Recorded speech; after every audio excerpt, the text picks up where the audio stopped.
Hi friends, ఈరోజు మంగళవారం కదండి. కొంచెం to be late. Subrahmanyam Swamy పూజ అప్లోడ్ చేయడం లేట్ అయింది. ఇది పళనిలో కొన్న విగ్రహం అండి. పళనిలో అయితేనే సుబ్రహ్మణ్య స్వామి విగ్రహాలు ఇలా ఉంటాయి. సుబ్రహ్మణ్య స్వామికి పాలు, పెరుగు, వెన్న, తేనె, పంచదారతో పంచామృత స్నానాలు అయిపోయిన తర్వాత స్వామికి చక్కగా గంధం వేసి బొట్టు పెట్టి అలంకరించి జాజి పూలతో పూజ అండి. ఈరోజు సుబ్రహ్మణ్యం స్వామికి చూసారా, చక్కగా విరజాజులతో పూజ, అష్టోత్తరం, సతనామావళి, సుబ్రహ్మణ్య స్వామి దండకము, సుబ్రహ్మణ్య స్వామి అష్టకము పూర్తయిన తర్వాత స్వామికి దీప ధూప పసుపు కుంక నైవేద్యాలు సమర్పించి షాడోపసాలు సమర్పించి ఇంకా మరి మన మిగిలిన దేవుళ్ళందరికీ కూడా ఒక్కొక్క నమస్కారం చేసుకొని మన లక్ష్మీదేవికి ఏమున్నా లేకపోయినా మనకు కావాలి కదండి, నిత్యం కావాలి. అమ్మ కృప లేకపోతే ఏదీ లేదు కదా.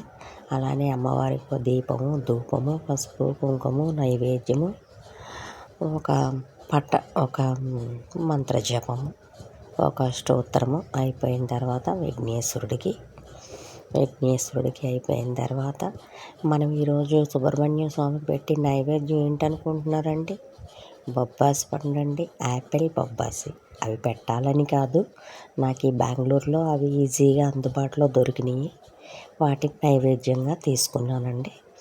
ఎంత అందంగా ఉన్నారో చూసారా సుబ్రహ్మణ్య స్వామి. అలానే సాయిబాబా, గణేష్, లక్ష్మి. మన లక్ష్మీదేవికి చూసారంటే చక్కటి మందారాలు ఎంత ఎర్రగా మంచి కలర్తో బాగున్నాయి కదండి. అలా అయిపోయిన తర్వాత మన సీతారాములు, మంగళవారం కదండి, సీతారాములు, విఘ్నేశ్వరుడు, సాయినాథుడు, ఏదో మన కొన్ని పటాలకి అన్నిటికీ చక్కగా పూజ చేసుకుంటూ సుబ్రహ్మణ్య స్వామికి సాటిస్ఫాక్షన్గా మంగళవారం నాడు ఈ అలంకరణలతో, ఈ పుష్పాలతో ఈ పూజ పూర్తవుతుందండి. సుబ్రహ్మణ్య స్వామి పూజ అయిపోయిన తర్వాత ఆంజనేయ స్వామికి దండకము, ఆంజనేయ స్వామిని పూజించడము, ఆంజనేయ స్వామికి కూడా ఒక దీపము, ధూపము. సో ఇవన్నీ అయిపోయినాయండి. ఇప్పుడు కులదేవతలకు, ఎల్వేల్పు దేవతలకు, ఇష్టదేవతలకు, పెద్దలకు, పేరంటాలకు ఒక దీపము, ఒక నమస్కారము, సంకల్పము అయిపోయిందండి. ఇవి అయిపోయిన తర్వాత ఇక్కడితో ఇంట్లో పూజ అంతా పూర్తయిపోయింది. సుబ్రహ్మణ్య స్వామికి చక్కగా మంగళహారతి పాడుతూ కర్పూర నీరాజనం సమర్పించి ఆంజనేయునికి, సీతారాములకి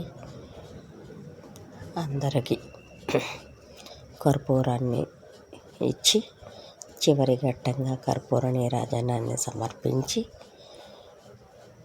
ఆ కర్పూర వెలుగులో చూసారండి సుబ్రహ్మణ్య స్వామి ఎంత దీపమానంగా వెలిగిపోతున్నారో.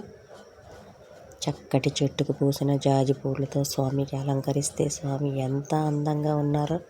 లక్ష్మీదేవిని, సాయినాథుని, సుబ్రహ్మణ్యం స్వామిని, ఆంజనేయుని, సీతారాముల్ని, మనకున్న దేవుళ్ళన్నిటికీ చక్కగా ఒక్కొక్కసారి హారతి ఇచ్చేసి హారతి వెలుగులో చూడాలండి సుబ్రహ్మణ్య స్వామిని. అసలు ఎంత నిండుగా ఎంత అందంగా ఉన్నారో. అలాగనే ధూపము అయిపోయిన తర్వాత ఇంకేముందండి, మన పూజ పూర్తి అయిపోయింది కదా. అందుకని పూజ పూర్తి అయిపోయిన తర్వాత ఇప్పుడు హారతి అయిపోయింది. ఇంకేముందండి ఫ్రెండ్స్, రండి బెంగళూరులో ఉన్న వేరే ఒక మంచి సుబ్రహ్మణ్య స్వామి టెంపుల్కి మిమ్మల్ని కూడా నేను వెళ్తున్నాను. మిమ్మల్ని కూడా తీసుకెళ్ళి దగ్గరుండి చక్కటి దివ్యమంగళ రూపాన్ని దర్శనాన్ని నాతో కూడా మీకు కూడా ఆ దివ్యమంగళ రూపాన్ని దర్శనం చేయిస్తాను ఫ్రెండ్స్. ఇంకా మనం ఇక్కడ పూజ ముగించేసుకుంటున్నాం కదా. సో స్టార్ట్ అయిపోదామా అండి.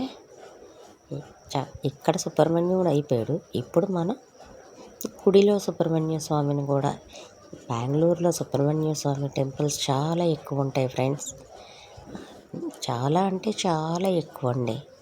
చక్కగా అడుగడుగున ప్రతి గుడిలో సుబ్రహ్మణ్య స్వామిని పెడతారు. చెట్ల కింద ఉంటాయి. గుడికి ప్రత్యేకించి గుడికే వెళ్ళాలని లేదు, చక్కగా గుడికి పక్కనున్న రావి చెట్టు, మర్రి చెట్టు, భలే పెద్ద పెద్ద చెట్లు ఉంటాయండి. ఆ చెట్లకి దగ్గర పెడతారు. గుడికి వెళ్ళే టైం లేని వాళ్ళు చక్కగా ఒక ప్యాకెట్ పాలు తీసుకొచ్చి సుబ్రహ్మణ్య స్వామికి అభిషేకం చేసేసుకొని అది పూర్తయిపోయిన వెంటనే చక్కగా వెళ్ళిపోతారండి ఆఫీసులకి. అంటే గుడికి కొంచెం దూరంలో ఉంటాయి, ప్రతి గుడిలోని ఉంటాయండి. ఎందుకంటే ఇక్కడ బాగా శివుడిని, సుబ్రహ్మణ్య స్వామిని ప్రత్యేకించి పూజిస్తారు. దానివల్ల ఇక్కడ ఖచ్చితంగా ఉంటాయండి.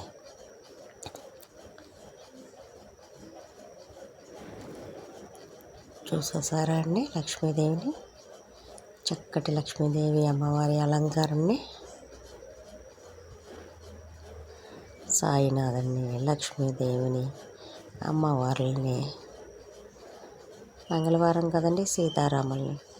జై సీత, శ్రీరామచంద్ర ప్రభుకి జై. అలంకరణ వైజాగ్లో అంటే అందుబాటులో అన్నీ ఉంటాయి కాబట్టి బాగా చేసుకుంటామండి. ఇక్కడ కొంచెం లాంగ్వేజ్ ప్రాబ్లం కదా, కొంచెం కొంచెం తక్కువగా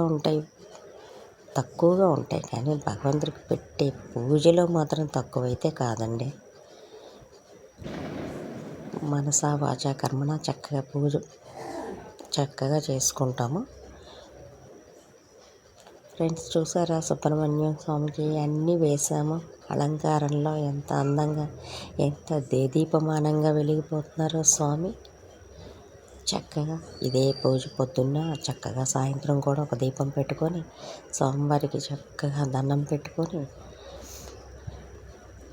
సుబ్రహ్మణ్యంకి పూజ చేస్తే గ్రహ దోషాలు, ఇతి బాధలు ఉండవండి. అన్నిటికీ మించి వంశాభివృద్ధి జరుగుతుంది. సరేనండి, మంగళవారం కదా టెంపుల్కి వచ్చామండి. అదిగోండి ప్రసన్నాంజనేయుని చూపిస్తున్నాను చూడండి. చూసారండి, ఆకులతో పూజ చేసిన మన ఆంజనేయులు ఎంత బాగున్నారో, ఎంత దేదీపమానంగా ఉన్నారో. తమలపాకులతో పూజ చేసిన ఆంజనేయ స్వామిని చూస్తేనండి మనకు ఎన్నో రకాలైన దోషాలు పోతాయంటండి. అదిగోండి గుడి పక్కన చూసారా, చక్కగా ఉన్న నాగేంద్రుడు. శిల్పాలు ఎక్కువగా ఉంటాయండి ఇక్కడ. చాలా ఎక్కువ నాగేంద్రుడి శిల్పాలు చాలా ఎక్కువగా ఉంటాయి. మంచిగా చూసారంటే శివలింగం చక్కగా ఎవరు వస్తున్నా అలా పాలు పోసుకొని దర్శించుకొని వెళ్ళిపోవడం.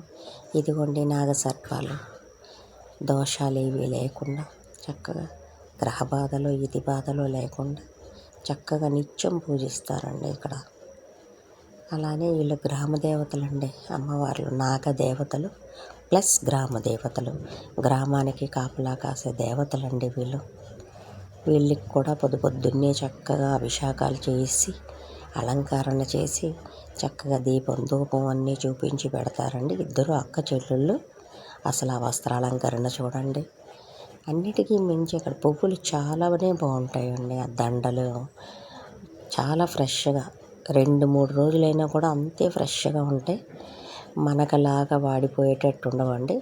ఇదిగో ఇలా బయట పెట్టిన విగ్రహాలకి పాలు, పెరుగు, తేనె, నెయ్యి, పంచదారతో పంచామృత స్నానాలు చేసి చక్కగా అలంకరిస్తారండి. ప్రతిరోజు దినచర్యగా ప్రతి గుడిలోని ఈ నాగసర్పాలు ఉంటాయి. వాటిని చక్కగా అలంకరిస్తారండి. వచ్చి చక్కగా ప్రతి వాళ్ళు ఎవరికి వాళ్ళు అలంకరించుకొని పూజ చేసుకొని చక్కగా వాళ్ళకి తోచినట్టు ధూపం దీపము పెట్టుకొని ఎవరి చేత్తో వాళ్ళ స్వహస్తాలతో